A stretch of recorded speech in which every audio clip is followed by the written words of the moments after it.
Hello everyone, FazCast was once again. We're here playing Change and I'm here with one of the developers from the game. Can you just give us a quick introduction of who you are and how you are part of the development team? Yeah, so I'm Danny Hayes. I'm sort of the main guy of Delve Interactive, the studio behind it. I do all the code, design and writing and direction in general, and then there's a couple of other artists and a composer.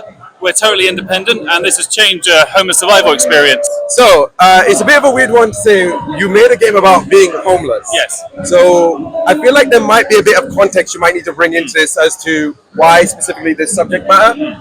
Because let's be fair, we kind of play games to have escapism and fun. So, why is this game? Why was this the topic of for your game? I think there's a place for everything in games, especially these days. Like you've got games like Papers, Please, Part Life. I think there is a place for depression in video games and working through your own issues. But also, this is a game about raising empathy and awareness while also being an engaging experience that's based on real homeless stories. I'm trying to only gamifying it to the extent that I can allow you to experience it in a way that's engaging and try to lead you along this path where you build your own story.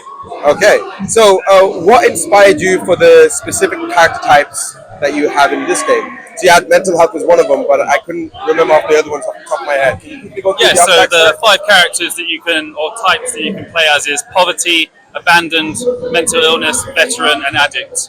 Currently, these are like the main backgrounds, like representing homelessness. So abandoned is sort of like, the main reason women escape from enter homelessness is escape from domestic abuse, and there's like half of all foster kids go into homeless at some point when they age out, usually within a year.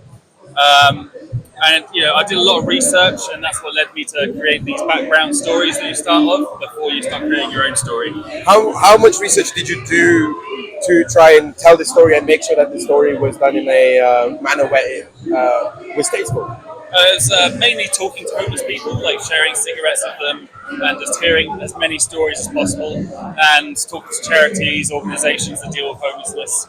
And the more I did that, the more work I had to do to sort of dealing with every possible issue, because it is a unique experience for each person. It's not like a blanket thing you can do, like being poor and hungry. It's so much more than that. So obviously there was an option of doing 2D and 3D styling, and obviously you probably had your reasons to go for 2D and pixel art. Was there any particular reasons why you went with that particular style? It was mainly to make it more welcoming, I think, to a general gaming audience. I want to trick them into playing this depressing game, so that's kind of the reason. Like, and a lot of people seem to like the art style. Like, we've thrown like an Autopilot Traveler kind of esque kind it's of. It's very atmospheric when I was playing it. And I did like the mechanics. How did you come up with the mechanics for the happiness meter, the hunger meter, and the hygiene meter? Yeah. How did you kind of come up with all that? There's those as well, but there's also street reputation, your crime level. There is, and study level, your paperwork, like you're identifying documents and things that you need.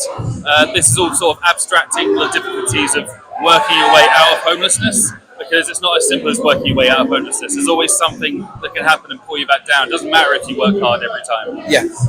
So I like that the game is all really about hope. It's very Dark Souls in that essence. Yeah. The game is designed to pull you down, but there isn't out type situation. So for a game, how do you beat this game exactly?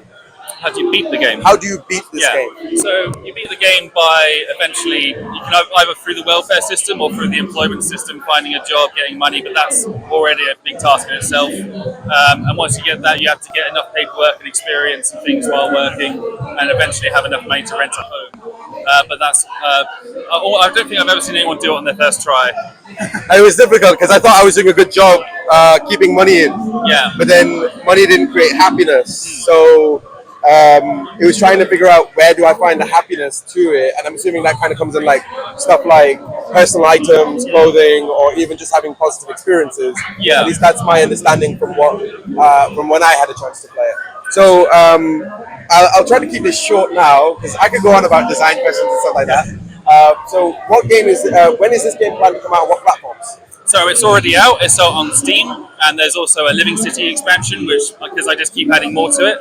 So it's out. I say it's finished, but I do keep adding more. And I don't even now. I see people getting so engaged with it. I'm just like, yeah, I could do a bit more. And it's, on Steam. Okay. And is there ways for creators to contact you? yes, you can find me on Twitter at Dan Hayes Gamer, and also, if you find our Steam page, we've got a Discord up on there as well. Okay. Well, thank you very much for joining me today. I really do appreciate your time and patience for all my questions. I hope to see you guys soon, and I hope you guys have a very wonderful and happy Faz Day. See you on the next one. Bye, everyone. Thanks for watching, everyone. Don't forget to subscribe if you want to see more content like this. You can find me on TikTok, Twitter, Instagram, and we do live stream a lot on Twitch.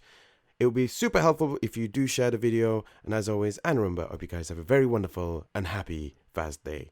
See you next video, everyone.